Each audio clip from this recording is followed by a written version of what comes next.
Welcome to the Balance Protocol podcast. If you are looking to regain your health, get the most out of life, or even resolve a chronic disease that has been plaguing you for years, this is the place. During an era where countless people are feeling the weight of ill health and whose heads are spinning due to all the noise and confusion within the info space, Dr. Beck is here to cut through all that noise and misinformation, to bridge the gap between medicine, scientific research, and where everything should truly be centered within you.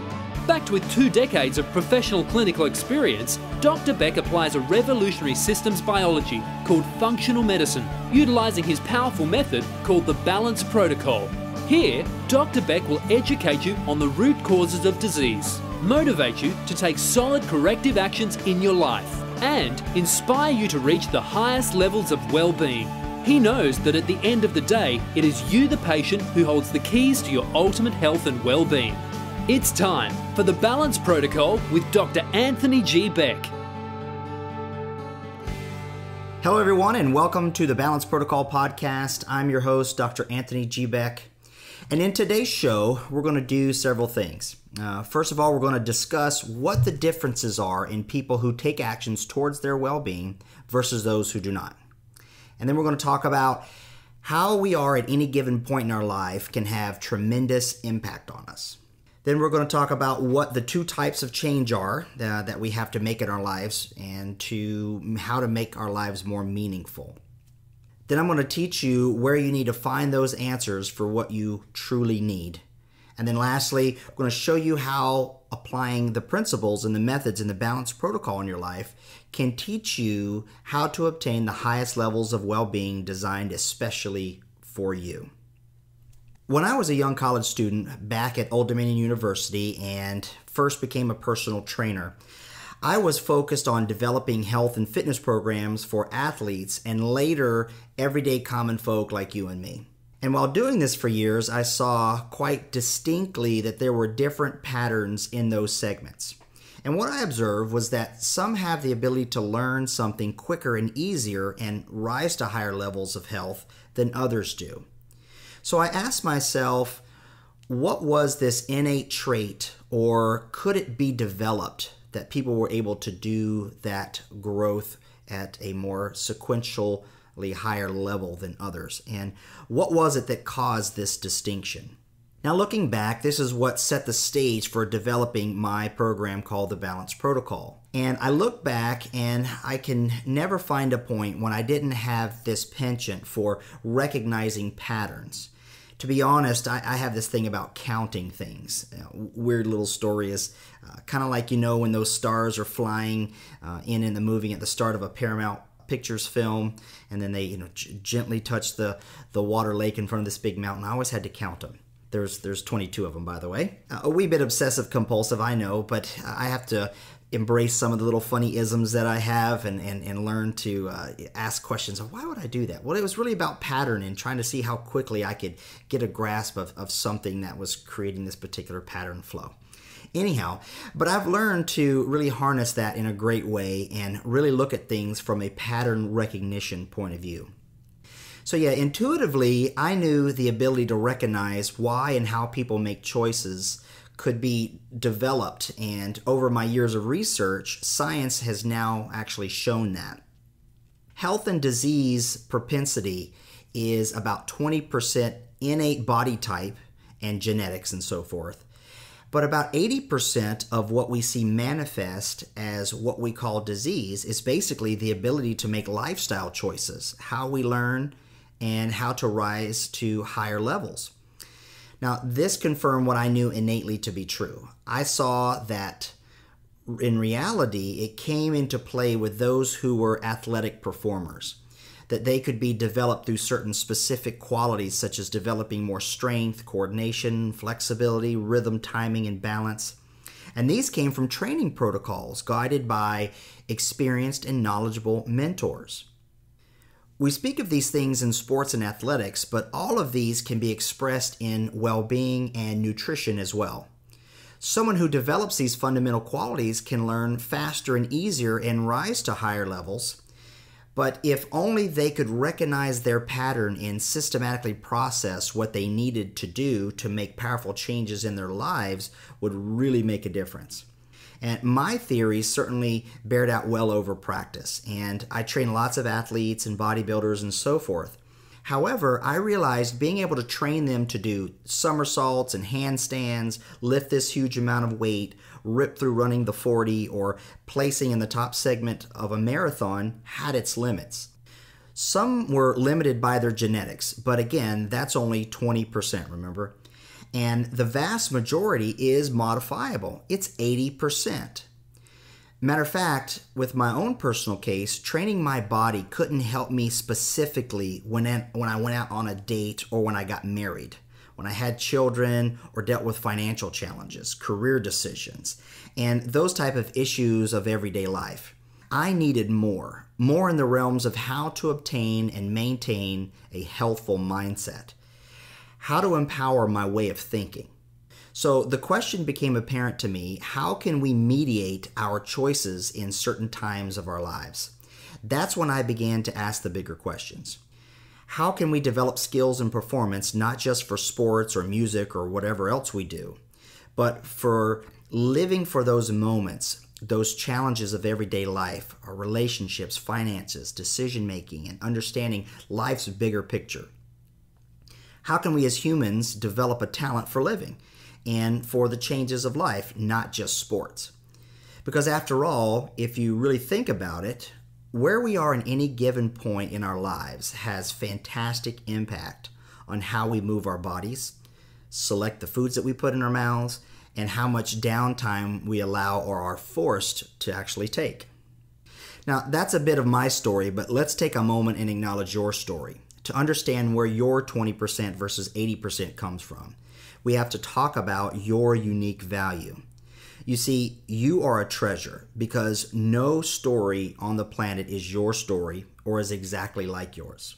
It's not as if your story it plays out on the movie screen or in a magazine or in social media every day. We might have things in common there. But your story hasn't even been told yet. It's a story in the making. Your reference really has to come within the here and the now. You're basically a novel being written, and you never know what the next chapter is going to be. So I want to acknowledge that and encourage you to spend some time doing that as well. Literally taking time to reflect and think about you. Think about and embrace the fact that the 80% of the modifiable portion of your health is going to be determined by you. We've overcome adversity in our lives. Of course, I could be wrong, and since we're not in an auditorium where I can see you, I still want you to do this because it'll be fun and you'll be smiling to it, I promise. Can I see a show of hands of those who have experienced physical, emotional, or mental pain in their life? Well, my Jedi senses tell me that there's some hands that just went up, and if you participated, you get extra credit. You're more motivated towards learning today. But so, okay, we have all those things in common. We've all experienced those. Now, because we've all experienced that, I would think it's safe to say that we can all say that we're a little bit stronger now, right? Maybe a little wiser, maybe even a little bit more compassionate. When we experience those things, we don't have to pretend to enjoy those things and be as if, wow, I'm sure getting stronger because of all of this crap. But what we need to do is keep that thread of attention that there are hidden gifts depending upon how we respond to it.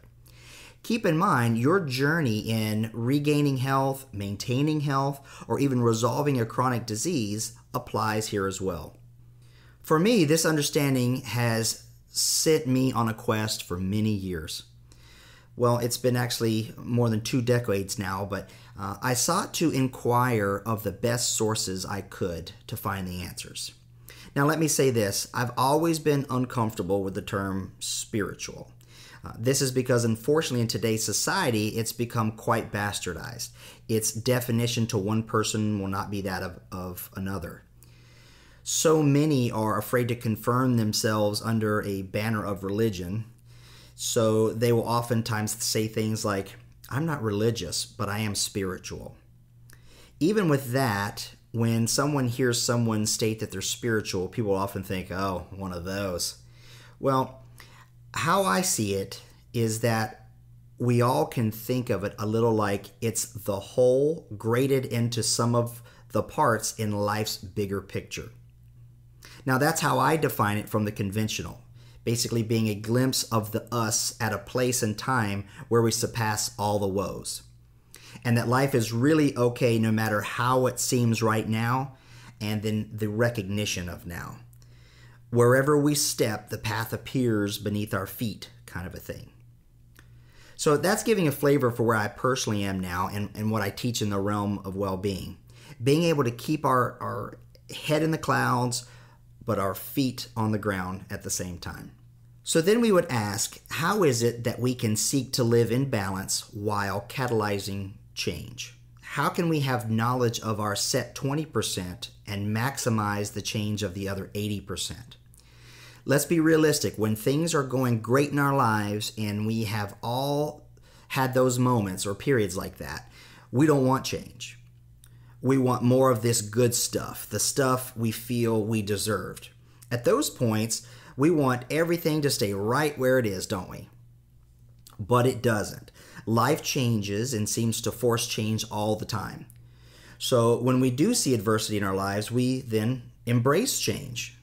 We look for more change, things to bring us back to balance. For so many people, this comes from a turn for the worse in their health, maybe even something as little as the flu.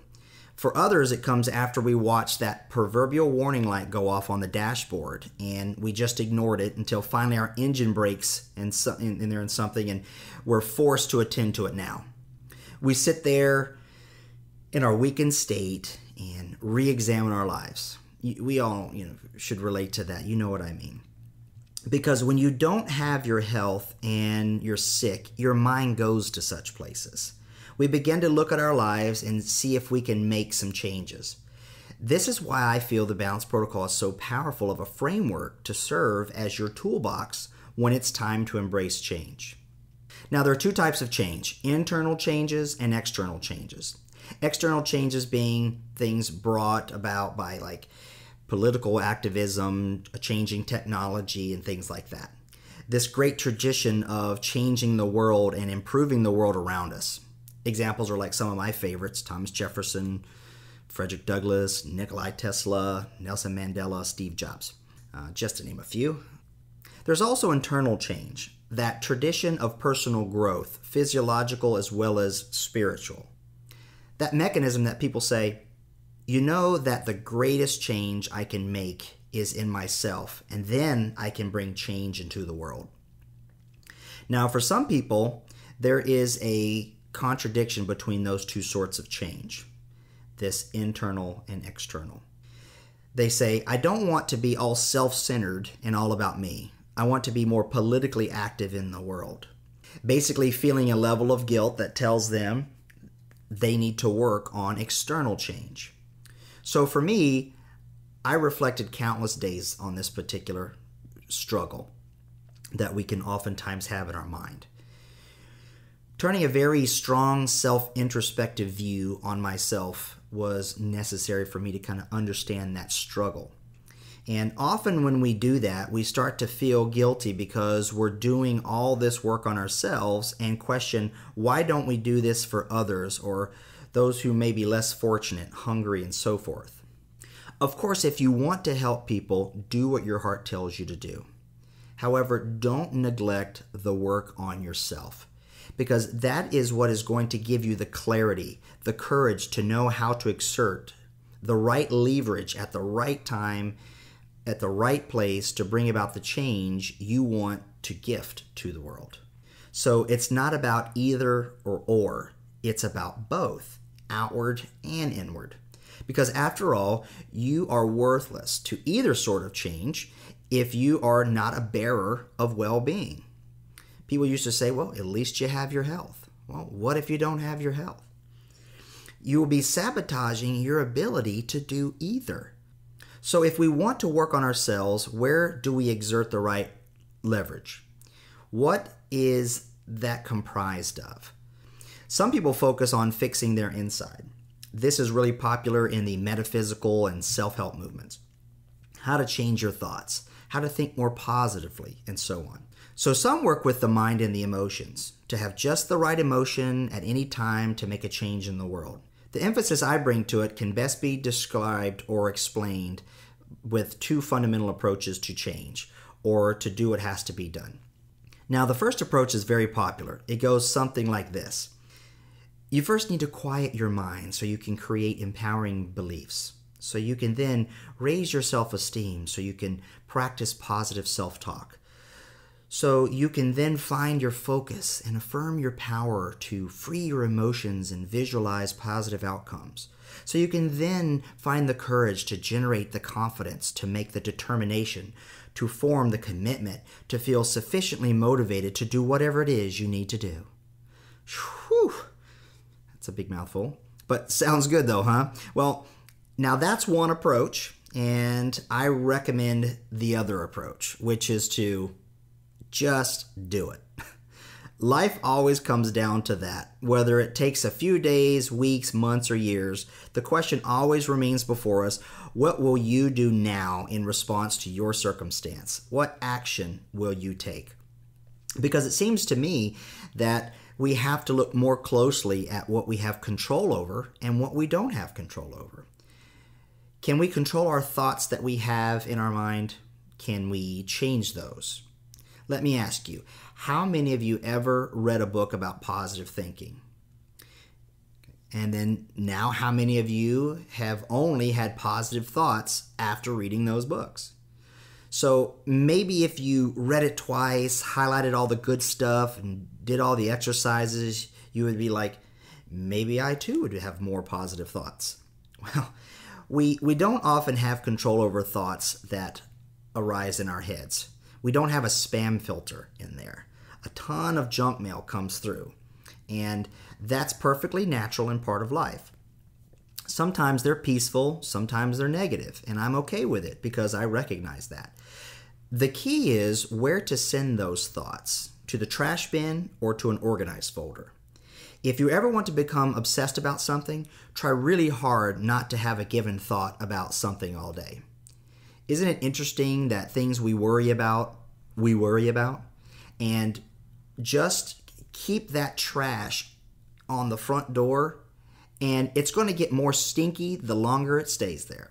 So how about our emotions? Can we control our emotions?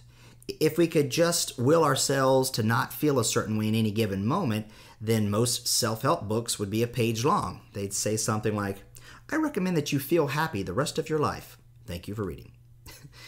It's a little bit different than that. In my years, I've done lots of lectures and seminars on varying topics, and people, and I humbly say this, come up to me afterwards and say, wow, Dr. Beck, I feel so pumped and inspired from what you taught me today. I always grin and say, well, don't worry, that'll all pass. Because isn't that true, though? Motivation rises and falls, inspiration comes and goes. My point is the question remains, what will we do? What will we do? Now, how do we turn what we learn into actually what we do? Isn't this the major challenge of our lives? Let me give you an example. Okay, this is class participation again. You have to raise your hand if you knew or at least are aware that it's healthful to do regular moderate exercise almost every day. Now come on, just by raising your hand, you'll help keep blood circulating through your body. Okay, so everyone knows it. Now, how many of you do moderate exercise almost every day? So for some of you, you know it's good for you, but you, for reasons that you feel very justified for, like schedule and family members and work and so on, you haven't found or made the time to work on it or work it into your life. Here's what I suggest you do. Tomorrow when you get up, I want you to do just one jumping jack, then go about your day. The next day, just one jumping jack. Then the day after that, one jumping jack. And at the end of 30 days or any time in the future, if someone asks you, do you have a regular exercise routine? You can go, yep, sure do. Now, we may think this is a little silly and think, come on, Dr. Beck, that is not going to give me any aerobic benefit, change my metabolic set point, or give me a training effect. But it's significant, and I'll tell you why. First of all, you made a resolution and stuck to it. You set aside a time every day for your exercise routine. Now, if you're one of those who in their mind right now has already discarded that little suggestion because we're doing it comically, because you did a quick filter of the perceived benefit, then I'm willing to bet that you're also the sort that is not doing a ton of things you know are healthful, but don't. Why? Because you're like so many others and how I have been in times in my life. You have lost the confidence in simple efforts being able to bring about powerful changes. So let's keep going. The second month, you double your jumping jacks. So you double your workout. Woohoo! A little of something is better than a lot of nothing. It's fine to dream big, but start small and then connect the dots.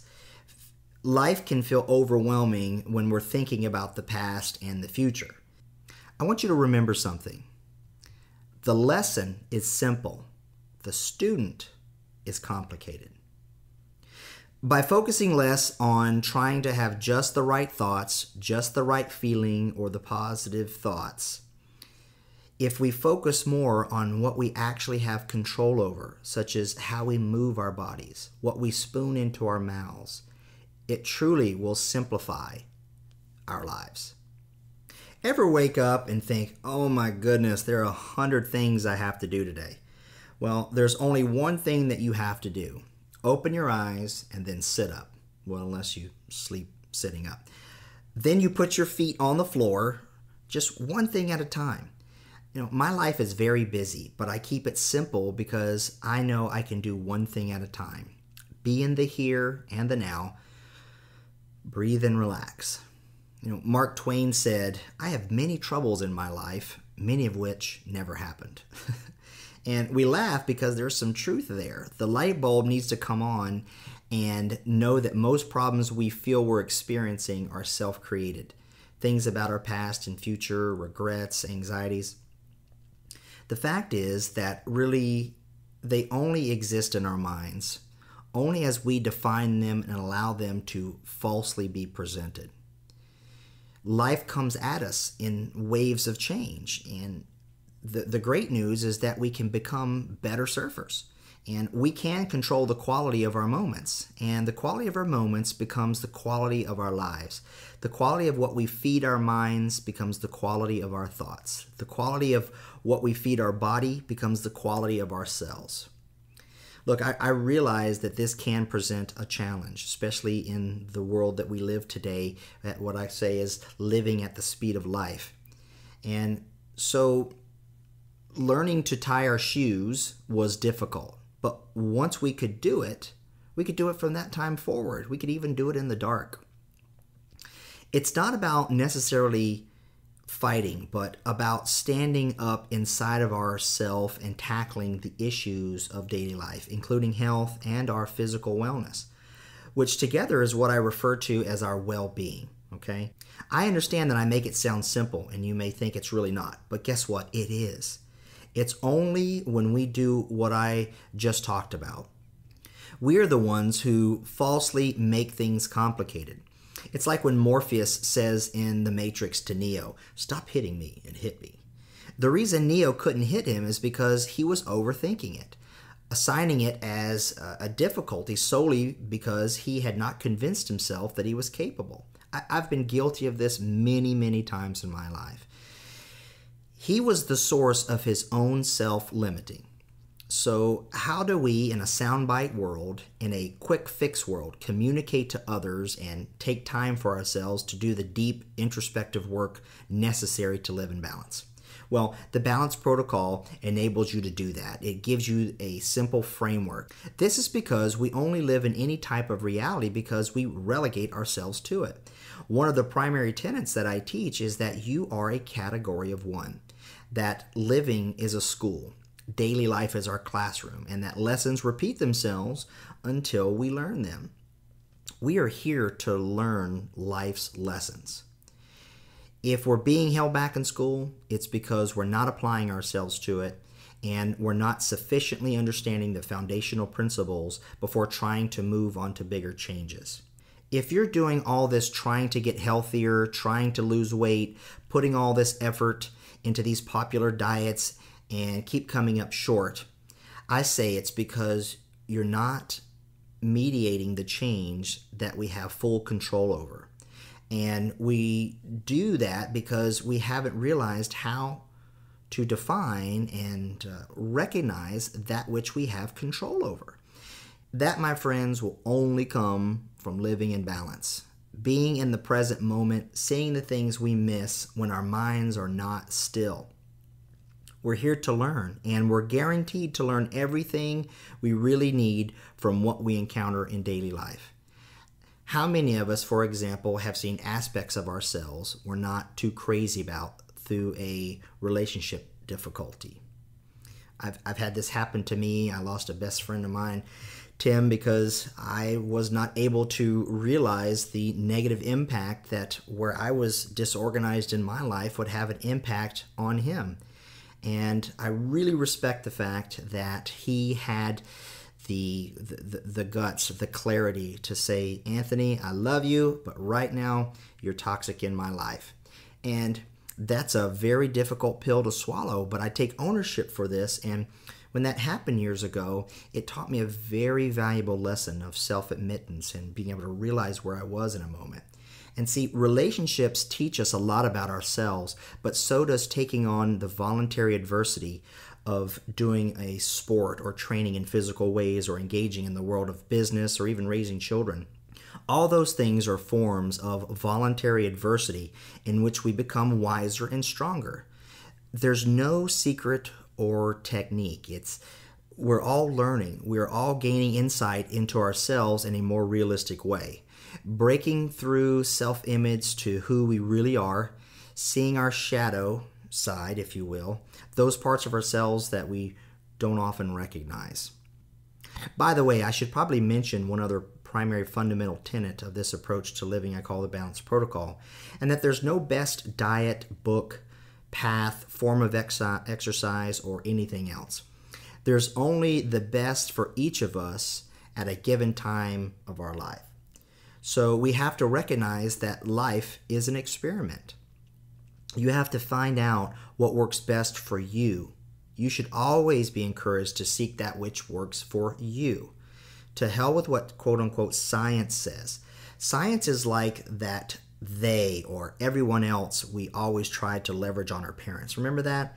We didn't want our parents to deny us something we wanted, so we would say things like, well, that's what everybody else does, and that's what they're doing, and Johnny's parents lets him do it. Well, that is what the term science has become these days, which incidentally is a mantle that so many have hijacked and used to leverage to get others to give heavier weight to how they are telling you to live your life. Don't be suckered into that false leverage. No one studied you and the infinite variables that make up you.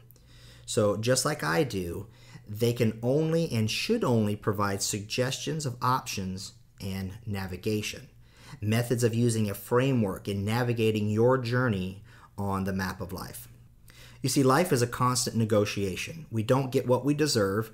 We get what we're willing to negotiate, or so it's a constant experimentation. Nobody likes to hear that, though. They want formulas, slogans, methods, and plans that are checklists of what they should do. I have patients who ask me all the time, and by the way, they more times than not are the ones I mentioned earlier who don't have it in their hearts that small efforts can bring about powerful change. They ask me to give them a plan and write it all out, and they vow to do it. Well, guess what? No, they won't, and no, they don't. Just like a rental car, it's not yours and someone else just made it available to you. You really don't care if you spill your smoothie on the carpet. This is because they did not invest in themselves. They didn't take their journey to know what works for them. I can't tell them. They have to produce it. I can provide guidance. I can educate them. I can motivate them and inspire them, provide them with tools, guide and direct, be as if a compass or a navigation system, but the doing they must do. But day to day, we get up in the morning, we experience things, we meet people, we interact, we learn about ourselves. I often tell people when I'm talking about meditation, when I'm giving courses in this, I say meditation is an exercise just like doing push-ups. You gain certain benefits, different kinds of benefits, mind you, but when you do push-ups, you gain benefits. And so when you meditate, you gain benefits. But the primary difference between meditation and doing push-ups is that you can't pretend to do push-ups. But somebody can sit quietly, close their eyes, and look like they're meditating. The point is, we can mentally grasp things of the physical body. Yet things of the mind that we think are not tangible are much more difficult to modify. We come back to the physical level of life because that's where we see ourselves most clearly. I know I often use analogies to convey ideas when I describe how a process works or why someone should understand something that would be beneficial. How a process is going to go from A to B to C to D, rather than try to skip steps. I'm a huge fan of what's called the rule of rigor, and that's the principle of doing things in the correct order, even though it may seem to take more time, because when we don't, we often find we didn't get the best outcome, and we have to repeat the efforts over again anyhow. So the rule of rigor states that do it right the right way the first time. All I do is remind people what they oftentimes already know at deeper levels, but they tend to forget. The point that is so critical especially is that constant experimentation of self, and there is no one right way. Using yourself and looking inwards for answers rather than outwards is the key. If we think about it, we can all see that the nutrition and exercise dialogue is basically dominated by an argument of what is best with no reference to the individual. I mean, think about that for a minute. Everybody wants to tell other people this is the way you should do it, and science says this. How can they assess that to be applied to you, your lifestyle, your genetics, your unique novel that you're writing and discovering? You change from year to year. So when people ask or state what's the best way and this is what you should do, I always go, well, you have to do the work and find that out for you. But the good news is I have a framework that will help you navigate through that. You know, Mark Twain once said, beware of reading too many health books. You might die of a misprint. Diet does and has become a religion to people. There's the paleo diet. There's the blood type diet. There's the vegetarian people. There's all the raw, vegan, eat only what's in season, locally grown, all these ideas. But I don't believe in imposing a philosophy on any of those type diets. Why? Because all of those are possibly viable. They just very well may be the correct method at the correct time for that individual. We have to go with our instincts, what works best for us. There may be some general principles that are elegant about diet or exercise or anything else, and yeah, I convey a lot of those. But there are general principles that are like a suit of clothing we have to tailor to fit ourselves. Ultimately, it really comes down to you in the end. Kind of like I mentioned at the beginning, that it's okay to focus on you. For you to put the proverbial oxygen mask on yourself before others, right? I know there's a lot of parents out there, just like myself, that when we're on an airplane and the flight attendant comes on and says, or comes and taps us on the shoulder, says, remember, put the mask on yourself before your child. We all have that split second where we struggle with that concept and go, oh my goodness, why wouldn't I take steps to save my child over myself, right? You know, don't get the intent of this example wrong. I'm not saying take care of yourself and that's it. And I'm not saying that it is to be your focus and everything else is optional. I'm saying that the point is, if you don't take care of you, you will not be able to continue taking care of those you want to take care of. So while that is potentially intimidating because we feel like we can't look outside of ourselves, we can't hope someone else will give us the answer. It's the best empowering view of the world when we do submit to ourselves as being the focus. Because if we are the ultimate source, then we have control over the ultimate source. Whereas if it was outside of us, well, then we don't have as much control, right? let's address that, this inside and outside. It's an arbitrary sort of distinction because most of us have heard that kind of age-old saying, when the student is ready, the teacher appears. And many people misunderstand that. They think that when they're somehow deserving or prepared enough, someone like Bagger Vance will appear in their life to guide them or kick them up the path. But actually, what it means is entirely different. When the student is ready, or actually to be stated, paying attention to the outside and the inside, then the teacher appears everywhere. So if you think about that, it makes a dynamic difference. We can learn valuable lessons from our friends, from our adversaries, from parents, from strangers, our children, and definitely from our spouse. It's not about rejecting what we hear from the outside. We've all learned valuable things from other mentors, but we have to check it out against our inner knowing. Because we all hear things that just don't click with us. They may be correct, but not for us. Maybe for someone else. So I don't reject the outside at all, the so-called outside, from an enlightened view. There is no outside or inside. It's just all of us in this big experience of life, but we have to check it out against our inner know and come to trust ourselves and say, maybe this may be wise, but it isn't true for me. Now, the most amazing and fascinating thing is the more you do this, the greater levels of well-being you will have manifest in your life. And it just keeps going up and getting better. Over and over, you practice healthful living, and you will cause more healthful living to come into your view, and you'll thirst for more healthful living. It's the best ever. You should try it, I promise. Now, there are three principal phases in life that I'd like to talk to you about. There is childhood, adolescence, and maturity.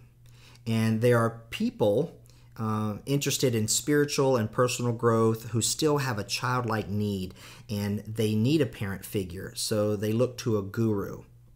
And they look to a leader, someone who will tell them how to live and how to train and all these things, and they've even entrusted to them all their power and wisdom. And presumably, they know everything and are never wrong, and so that's a childlike approach. It's a natural phase to our learning. I see this from new doctors coming out into the field of medicine from medical school. They are so staunch in their views of what is right and wrong as it pertains to what they were programmed as health, when in fact they are woefully incorrect. They learned that a system of disease management and acute care was how everybody should approach health. When something breaks, they know how to bandage it. They don't realize that they are simply just a byproduct of a long string of years of being programmed to an entrenched establishment. But anyway, it's not wrong any more than childhood is wrong. But there is a time we grow out of childhood in that phase.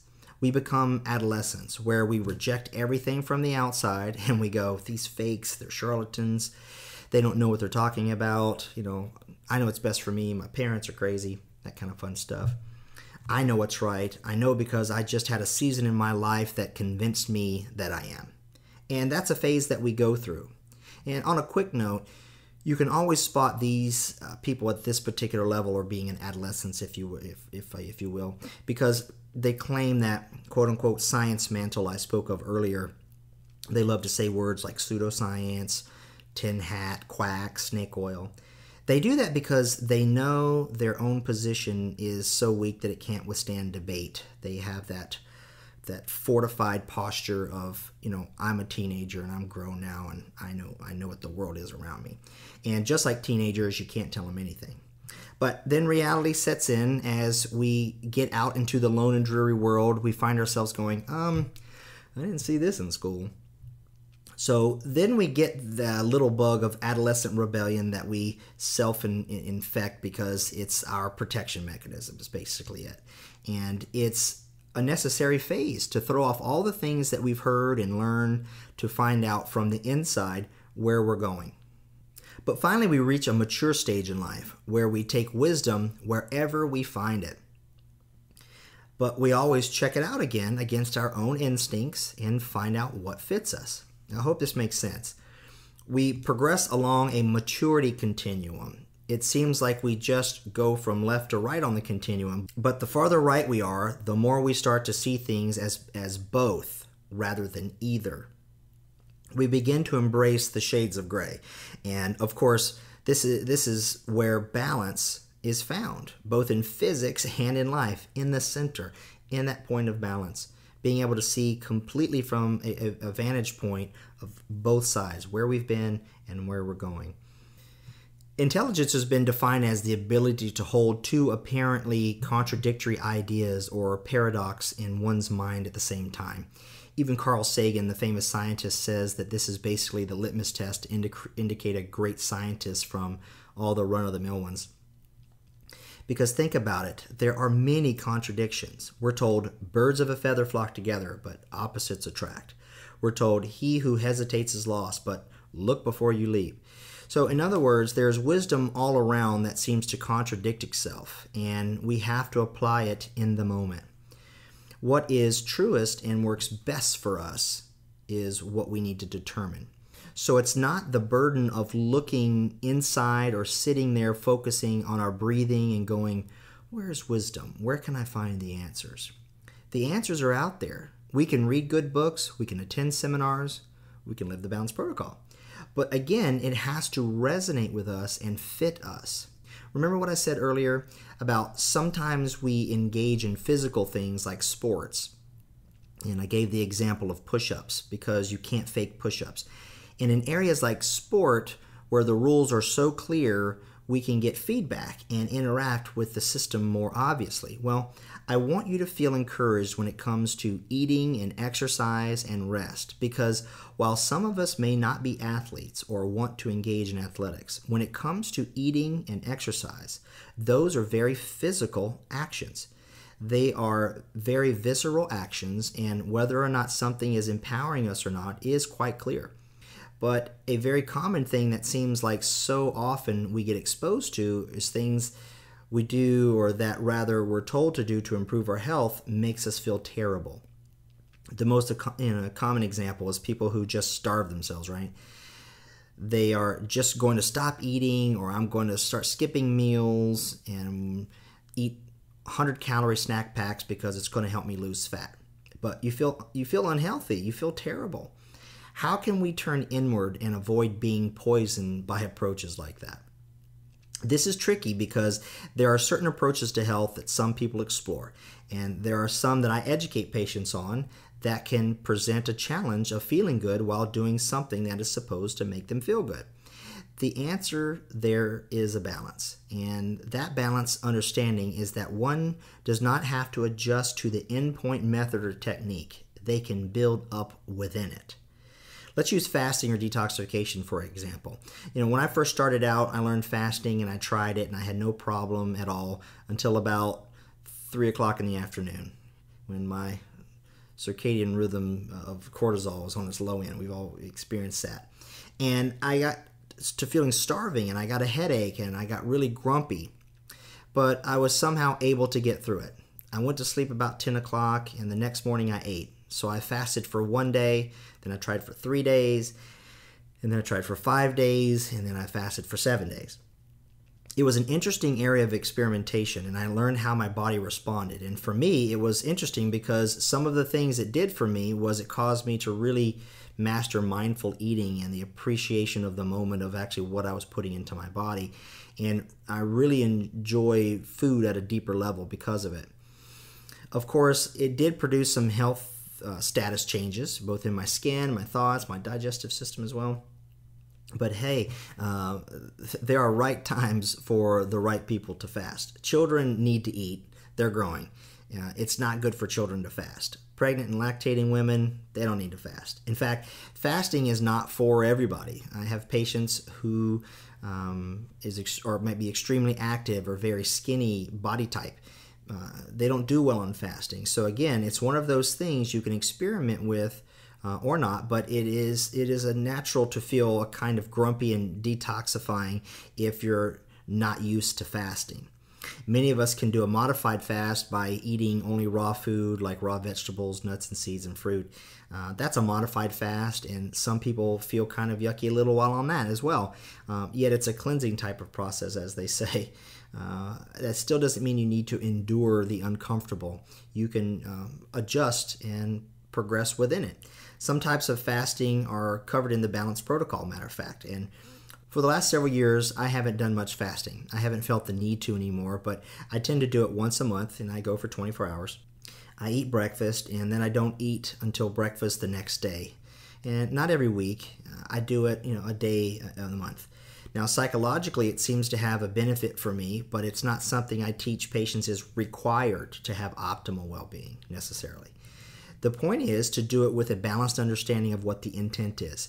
If you're fasting to lose weight, then you're just starving yourself, plain and simple. It's an absolute lie that calories in, calories out is the science of weight loss. It's a felonious lie, actually. Matter of fact, I'm going to cover that topic extensively in upcoming shows. But if you fast because you want to give your digestive and eliminatory organ systems biology a small window of time from the daily grind, then yeah, get your fast on. But be reasonable with yourself and know that it's okay to start off very modest and build up towards a full day without eating or a week of just veggies. These methods can prove to be extremely beneficial to the vast population. We do need to trust our instincts, but there are certain practices, for example, doing a lot of exercise that can make you tired. You may get achy, your muscles may ache the next day. Does that mean it was bad for you? No, it's part of the process. So we have to judge when feeling badly is just part of the process of growing. And feeling badly is our body saying, this isn't for you. But each of us has to make that decision, and there is a difference. It's a wonderful distinction, as exercise is a perfect example, or even sometimes with certain medical practices where you need to feel what some would call discomfort before you get better. But I think we all know intuitively, if we really turn our attention inward to say, is this a productive discomfort or is this a destructive discomfort? I'm more than confident that if we really look inward, we can make the distinction pretty accurately. If something is not overall fun and enjoyable, it's just not going to be sustainable, and people will not do it, regardless of the promised results.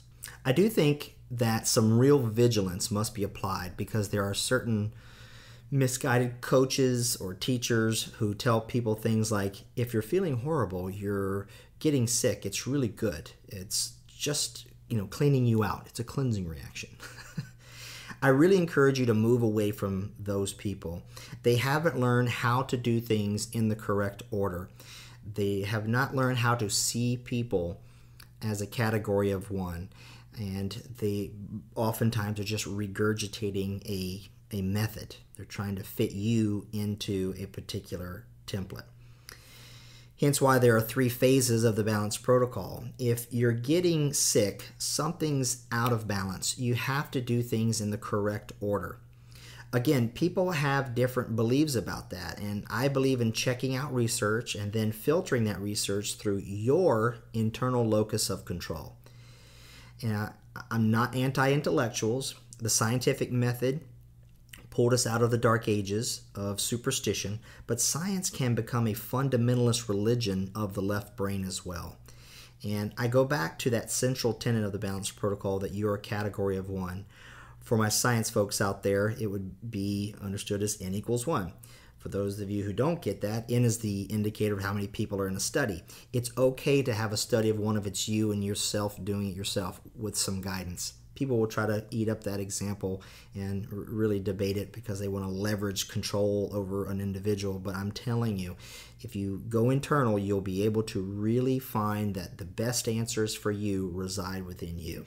So despite what any science says, what will always trump some banner claimed by that hijacked term, quote-unquote, science, is you who can determine what is best for you. Do not, and I repeat, do not ever let someone tell you that you must do something because science says so. You and your personal story trump everything. Now, the linear and the logical and the reason behind the way that I teach embraces both faith and reason, both science and the so-called anecdotal. They each serve in their own way at their own time. I believe in science. However, we all know that one study tends to contradict another, then another study says we discovered something new. Scientists are the equivalent of these other people, or the they that kids and teenagers try to give a face to these unknown people who are all doing a certain way, and this is the way that we should do it. And scientists are sincerely trying to find out how reality works. And you know what? If there is something, some dietary substance that they can test it against placebo, double blind, and see if it actually works better than placebo, that's fantastic. I'm not against studies. We need to be well informed on the latest research, but also to stay open-minded because some other study may contradict that. With some studies, you've got to also check out who paid for the study, things like that. So some healthy skepticism, even of studies and research, is certainly warranted. I cover this actually in my Good Science versus Bad Science podcast. And again, it comes back to us for what works best for each of us, and we should experiment. So often when I do a personal consult, my patients will say, Dr. Beck, I have this problem, or I have a spiritual problem, or I have an emotional problem, I have a physical problem. And the first three questions I ask them bring it down to earth, and these are real simple. Number one, are you eating healthful? Number two, are you doing regular exercise and play? Number three, are you getting enough rest? So many issues that people have that they think are physical, spiritual, emotional, or troubled with, or this or that, like a relationship or a gastrointestinal thing, they're lacking 1, 2, or 3 of all those areas. And so my first advice often surprises people. The first thing I want you to do without worrying about all the internal variables and the complications of your life is start putting unprocessed whole foods like they're created in nature in your mouth. Then get your body moving, doing regular exercise that works well for you. You have to find out what that balanced exercise is for you. For some people, it's 12 minutes a day. Some people, it's a half hour. Some people, it's an hour. Then you have to get adequate rest. Many people think it's less important than the first, but it's not. It's possible for some people to get too much sleep and others to get not enough. I believe in power naps during the day, and if you can make time for it. If you're sleepy at all during the day, take time for a power nap. If you don't, well, then you need to leverage your balance into the right areas and modify in your schedule to be embracing of these little changes in other areas that you do have control over, can help mediate changes in those that you seemingly don't have control over. So all three of those are the foundation, and all the fancy approaches to health and diets and the green substances from the lake in the Andes and all that fun stuff, we can deal with that later, but those three are the holy trinity of health. And so remember, you use those external studies that have been conducted, but because there are infinite number of variables, you then integrate self-study to see if that works for you. And back to our earlier discussion on internal versus external change. So you want to help other people, okay? Sure, do what your heart tells you, but don't neglect the work you need on yourself, the introspective work, so you develop the clarity to know how to exert the right leverage at the right place at the right time, and then you can really be helpful to all the people that you would be able to have the desire to. And making those internal changes and the external changes will manifest right before your eyes. It happens to me, and I've been seeking to do this ever since. Well, folks, I hope you enjoyed today's topic as much as I did sharing it. For more information on the Balance Protocol and how to join the Balance Nation, please head over to my website, dranthonygbeck.com. You can also find me on facebook.com/Dr. Anthony G. Beck. And lastly, if you would be so kind as to take a few seconds and leave me a review on iTunes and tell your friends about this show, I'd surely love you for it. And so until next time, remember, let's live life in balance. Wait, don't stop listening yet. Thank you for listening to the Balance Protocol podcast. Be sure to head over to drAnthonyGbeck.com, where you'll find lots of life-changing information that will educate, motivate, and inspire you to your highest levels of well-being. There, you can get access to exclusive content, as well as download your 100% free Urgent Health Report. You can also use the contact page to ask your health questions and make requests for topics you would like covered on future podcasts. Until then, let's live life in balance.